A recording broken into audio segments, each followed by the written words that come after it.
तर आम्ही इथं सांगितल्यानंतर या दवाखान्यात कल्पनेनंतर इथं आलो.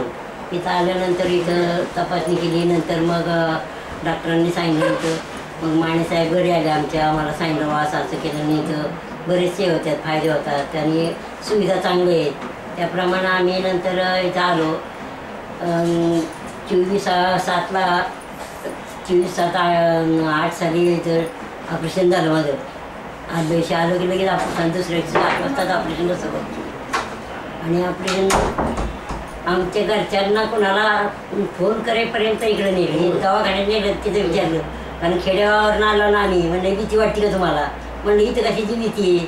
तुम्ही माणसं मी माणसं आणखीन काही भीती नाही. त्यांना एक प्रॉब्लेम काय झाला की BP काहींचा भीतीनं किंवा शस्त्र पाहिल्यानं वाढतो की काय. तर मी म्हणलं काही नाही आहे. मी याच्यामध्ये पाहिलं TV वर. त्यामुळं मला भीती काय की तुम्ही माणसं एवढी मला जगवणारी आणि मला याची काही एक भीती नाही. आणि त्याप्रमाणे मी ऑपरेशन करताना बोलत होते. माझी इच्छा होती माझं ऑपरेशन करताना माझं मी पाहणार. पण आणखी विचार केला मी की नको, आपण खेडेगावावरून आलो आहे. डॉक्टर लोकांना टेन्शन यायला नको किंवा यांना BP वाढतं की काय, कोणा ऑपरेशन करायला त्रास होईल की काय. पण तसं म्हणून मी काही त्यावेळेला त्यांना काय बोलले नाही. पण शेवटपर्यंत ऑपरेशन होईपर्यंत मी त्यांच्याशी बोलत होते. म्हणजे ते काय विचारायचे मी काय सांगायचे ते माझं मला समजत होतं. किंवा इथं ड्रिलचं ही काय आवाज वगैरे येताना इतकं म्हणजे दीटपणानं मी ऐकत होते सर्व. हां. आणि त्यानंतर मग आतापर्यंत मला काही 1-1.5 वर्षात काही त्रास झाला नाही.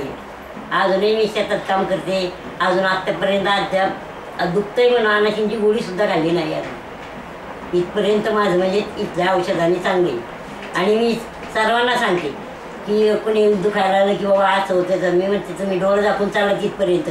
तुम्हाला नाही फरक पडला तर मी खर्च भरून देते. इतकंसुद्धा मी आश्वासन करते लोकांना.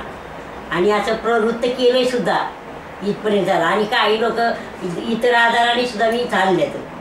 आमच्या शेजारचे आता ज्या अशा हाताला गाठी आल्या त्यांचे ऑपरेशन वगैरे झाले. एक आमच्या बादशाचं मणक्याचं त्यांचं इथं केलं. मी म्हणायचे जाऊ तुम्ही जा. लोकांना भीती वाटायची मागं अशा सुविधा नव्हत्या.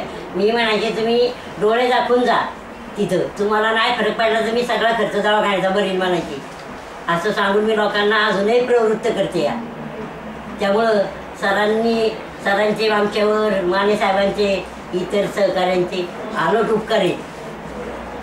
आणि असं सहकार्य त्यांना परमेश्वरचे मी प्रार्थना की असं त्यांना आयुष्यभर भराटीचं देव सुख समृद्धीचं आयुष्य जावं त्यांचा.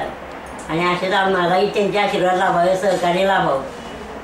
मी खेडेगावातून म्हणजे तिकडं नसरापूरच्या तिकडं तालुका मोहोर आमचा आहे. तिकडून इकडं लोक आणते या का तर हे स्वतः अनुभव घेतला. आणि ह्या अनुभव सांगितले मी स्वतः त्यांना. त्यामुळं लोकांची सुद्धा आता काहींची इच्छा इकडे आणि येत आहे. ह्या आधाराने नाही इतर आधाराने व्हायला पण मी त्यांना इकडे पाठवते. जे इतर लोकांचे अनुभव मला आले ते मी त्यांना सर्व सांगू शकते. त्यामुळं लोकसुद्धा आता इकडे यायला तयार आहेत. एवढं बोलून सांगतो.